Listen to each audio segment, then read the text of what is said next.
We are very pleased today to be visiting High Voltage Go-Karting and Foundry Social, both located at 333 Foundry Street. These businesses are part of the renovation to a very old and very large industrial building that was, at one time, called Medina Foundry. Much of the building dates back to 1910, with additions in early 1900s and 1950s. So part of this building dates back 110 years, while even the newest addition is now 70 years old. Greg, I'll start with you. In your other life, you are the founder and president of Keystone Technology Consultants, an IT firm. I have to ask the obvious question. What was the journey and the vision that brought an IT guy to this building and this concept in Medina? Well, that's a good question. What has me have an IT company and then all of a sudden start up like high voltage indoor karting and then Foundry Social is that they all have something in common for me, which is I really am passionate about making a difference for people. And you can make a huge difference in IT, taking care of IT for companies. They struggle in that area. And people, I think, struggle with, something to do, something to let loose, to kind of bring back their childhood and have fun. I think everybody gets tied up in stresses and worries and things that are happening in their life. So I thought that I could take the business expertise that we have and open up some great additional businesses that would really make a difference for people in a different area. And you looked at this building and had that vision. Yeah, a lot of people do not see what I see. When I walked into the building and looked through the bones of the building, what others saw is, just dark, creepy, dusty, nasty. But what I saw is really what I could see what it could be. And I saw hot rivets and a beautiful, majestic structure that will never be built this way ever again. And I didn't want to see that. I wanted to see that be expressed in something that people would use today, versus what they typically do is tear down a building like this. So I was excited. Well, and the other piece of that too is just the neighborhood that it's in. And even back then, as you were looking, one of the things we're probably most proud of is the transition of the neighborhood from the purchase to now. It's been pretty dramatic, and we're pretty proud of the role we've played in that with the neighborhood. You should be. Thanks. You should be. Hey, gentlemen, this building was purchased in 2013. Medina held the first ribbon cutting for high voltage karting in October of 2015. The ribbon cutting for the outdoor track, a rainy day, however, was in November of 2017. And then the Foundry Social grand opening was just this past November 2019. Tell our viewers about each of these projects and how they fit into your overall plan for the site. Okay. Well, purchasing the building was in anticipation of high voltage indoor karting, which I was down in Florida. I was working a lot and I was supposed to be having fun. So I raised my head out of the laptop and said, hey, shut the laptop. And next thing you know, I chose to go go-karting, and it was indoors, all electric. And when I was done racing, I was like, this is a blast. Why don't we have this here? So searched for buildings, found this one. Beautiful, loved where we could do this, and that's what brought high voltage. So in buying the size of building, like high voltage is only less than a fifth of the building. So at the time of the purchase of the building, I thought, let's commit to doing many great things for people here. High voltage was then the first. So the outdoor expansion of the track was to really kind of enhance the experience people could have. It's one of the best tracks in the country, and so we just wanted to bring it to the next level. So the indoor-outdoor experience, people love that. And how long is that track? It's when the indoor and the outdoor is connected, it's a half a mile. So you can race for a half a mile. So we did the track, and then Foundry Social, we were looking for what's the next thing that we'd like to do for people. And And I think a lot of people are kind of, it's very predictable what they're going to do. They're going to go out to a dinner, they're going to go to a movie, and then when you're done eating, you're just going to go back home. So it's really missing something. So Foundry Social got into our minds about whatever it was, a year and a half ago, and we started the planning, and one thing led to the other, and we usually accomplish what we set out to achieve. Okay, tell us what we can expect when we come to Foundry Social. So it really is an entertainment complex. Right. On top of everything, that's really what we're expecting and hoping people experience when they come here, is that they have fun. The other piece of that for us really is the being social part. The ability to come here, and we have a lot of TVs here, but it's not the focus. You can find it if you want it, but what we really want you to have is conversations with people and to be social. To go over and race and have a good time and be competitive, but then come back over here and be social. I would say that's really our goal in this. I mean, that's the theme. That's where we try to end up. Everything else is really just a piece of trying to make that happen.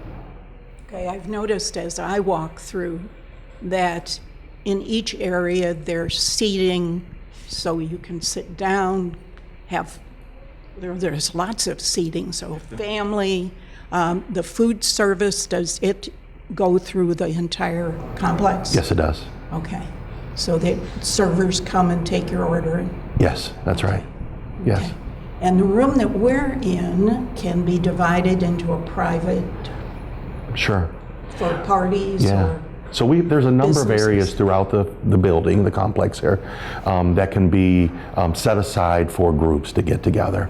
It was always our intention to. I think we have a total of like 5 or 6 actual different areas that can be reserved. That people can come as a group and have a birthday party, have a reunion, have a rehearsal dinner for that matter. Any kind of thing like that where the activity would be a big part of them getting together and being social.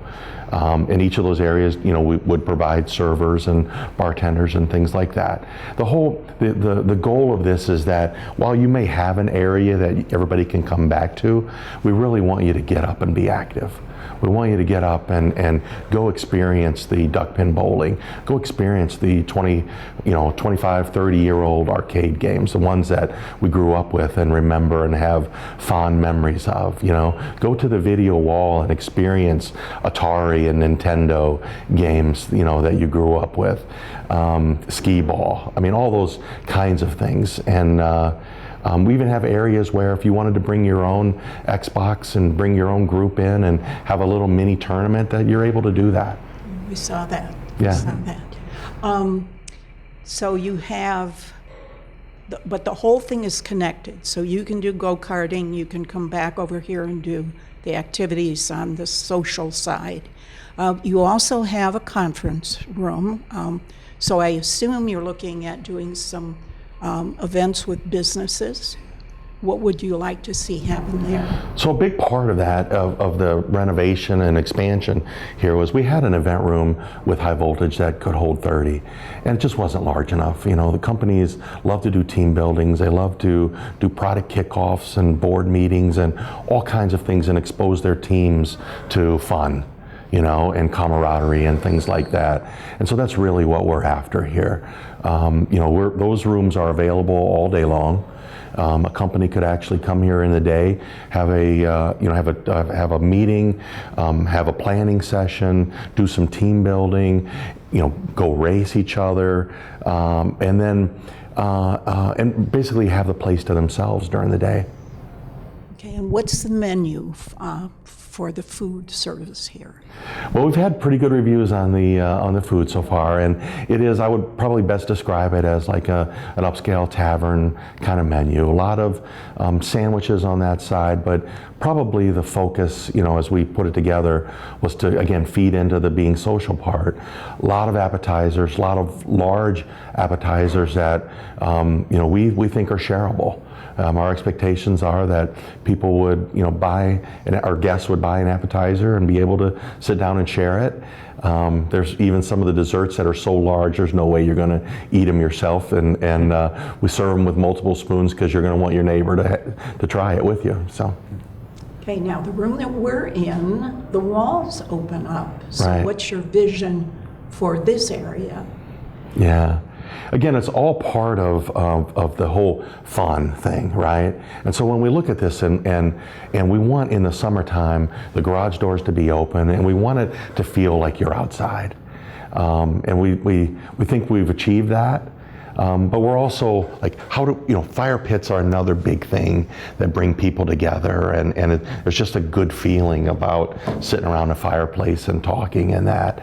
And so we'll have a really nice, large fire pit here, and with the doors the garage doors opening, and with the glass walls that we have the ability to have this open more than the few months of summer that we have in this climate. Mm-hmm.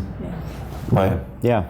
People want to extend in Ohio. We want to extend our summer into the fall, into the cold. So when we close these doors, we can have the radiant heater on, and on a beautiful day, you can still comfortably enjoy the outdoors. And then we'll probably be opening these a few times during the winter or as the spring starts to creep in, so that we can, get into the spirit sooner. Yeah.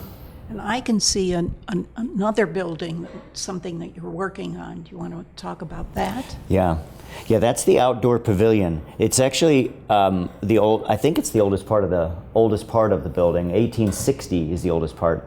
So we've converted it into an outdoor covered patio, so you can go inside and get out of the rain or do an event in there. There's even an old brick wall that you can kind of go around there and set up some hot dogs and serve to your friends across that if you want to do an event. But you can sit in there comfortably and just have a nice time outside. Okay. Yeah. In Medina, we like to say that everything old is new again, and the Foundry certainly fits that description. Repurposing an old industrial building into a public entertainment venue is a big undertaking. What were some of the major challenges you faced in converting the building into its current uses? Well, so you've got everything prior to starting construction. And prior to starting the construction, banks, they evaluate the building and always avoiding risk is what they're trying to do. And, I get that. But I'd say that there was risk for them in putting money forward in an old building. We had the support of Medina all along, including some grant money for phase 1, phase 2 studies, which was outstanding because it takes a lot to get something started, and it does take money. We brought money to the table, but some of those phase 1, phase 2 studies for an old building, they're kind of make or break, because you don't know whether you'll be able to do what you want based on the results of the study. So that was a huge challenge. In fact, I'd say that had we not had Medina's help for the phase 2 study, the project wouldn't have moved forward. You're talking about environmental studies. That's right. Yeah, environmental study where they everything tested out great, but it's a lot of money. You were lucky. Yeah, it really was. Yeah, and so that was a challenge. Some of the other challenges once construction started is that there are kind of like hidden things. For example, when somebody quotes to demolish like a 100-foot brick wall, they expect it to be kind of a certain type of brick wall, but then it ends up being like 3 foot thick. and so those things get unexpected. So we really had all kinds of things. The roof of the building was really in good condition. But another challenge with a building like this is the building has been added on to probably 16 times. And every time they add on, 20 years later, it's new construction materials. So we basically got a science fair project of roofing materials up there. So finding innovative ways to deal with that, which we did, that was it was kind of a challenge and exciting to find great vendors to work with on the roof, on cement, on the masonry, and some of the other challenges were to find a brick that's consistent with the look of the building. Anywhere you look in the building, I could just say there's a challenge. You know, like I'm looking up at the ceiling, so that's 100-year-old wood. Again, you can see it's been sistered with new wood. It's a slightly different color. Then the painter has to come in and use his expertise to kind of age the new wood to look like old wood. Yeah. So just to name a few. So there are a lot of things around, you know, around every turn with this, and part of it was even the original design is a lot different than what we ended up, because once we started sandblasting, you know, and you know, there were layers and layers of paint on the brick and on the wood and so forth, and once it took 4.5, 5 months to sandblast all this, and when it was all done, it was absolutely gorgeous, and it completely changed the design then, because we had to keep it. It was restored now, and we had to keep it, and it was gorgeous.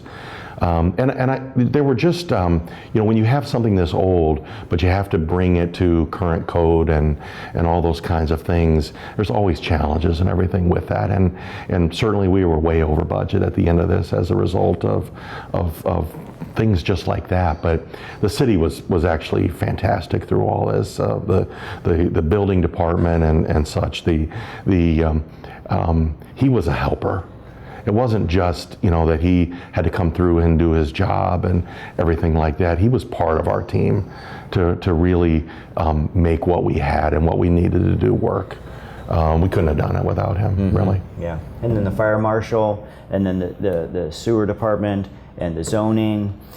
You really felt like you had an extension of our team. You know, like, here's what we'd like to do. How can we do that better? How can we get this done? They felt they're always like part of us. They were, how can we help move things forward? I've heard horror stories from contractors working in here that other cities, other municipalities, it seems like their goal is to get in the way, or at the end. Adversarial. Yeah, like what can we do to slow you way down? If you don't have a cooperative relationship, it's just going to it increases the chance of failure. And I'd say certainly we could not have done this project unless we'd had this level of help that we had here. There was just way too many challenges, way too many things that were going to take us off our mission, and to the point where you can't do it. So it's also nice because of the relationships we've established. You feel part of the community. Our mission is to make a difference for people. So we're able to reach into the community from different aspects, working with the local, you know, townspeople to the city officials. Even the local church. There were a number of times we needed his help for different things. So yeah, that was an unexpected benefit. Is that the project got completed, the people are enjoying it, but we're part of the community now, which is, you know, I didn't expect that. And I'm sure providing employment for some folks who live in this area. Sure. How many employees do you have? We're north of 40 right now, and still growing. Mm-hmm. Some people walk 5 minutes down the street, you know, just work a couple minutes from their house. Some people, you know, drive in, but yeah. Okay. Well, one last question. Is there anything you can share about plans for the rest of the building? We've got a lot of ideas of our own, and some there. I will say this: there is a powerhouse room in the building where power was generated. It's a 40-foot ceiling, red brick, 100 years old red brick all the way around, with some old electric porcelain up there. Yeah, transformers. Yeah. And it's beautiful. We want, that is going to be something wonderful. It's got to be exceptional. Maybe it's a high-end restaurant. Maybe it's an area where weddings could be, you know, a very interesting scene for them. But that's the next section of the building adjacent to what we've completed. So that's coming, and it's going to be excellent, whatever that is. We do have some other ideas of our own, but I think the fun question is to ask, what do you want to see? What do you want to see us do next? So there's a challenge for our viewers That's right. to go That's to right. your Facebook page or website That's right. and tell what they'd like to see. Yeah, can you Has guys? to be fun. Yeah, it has to be fun. It has to make a difference for people, and they could put it out there and say, "Hey, can you do this?" You know, we've heard about axe throwing, we've heard about darts, we've heard about indoor ice or roller skating. You name it. You know, indoor Virtual reality. The virtual reality. What's that thing in Halloween that you do? Haunted house. There would be. Some parts of the building, until you refresh them, you don't have to do Lend much, and themselves well to they're a that. haunted house. Yeah. Okay, thank you for taking time to talk with us. Again, we've been talking with Greg Cordray and Gene Whaley, who are the innovative visionaries behind this building. And it has certainly become Northeast Ohio's new entertainment venue. I understand that over the holidays you were very busy. Yes. So thank you for taking on this building, and thank you for coming to Medina. You're welcome. You're welcome. Thank you.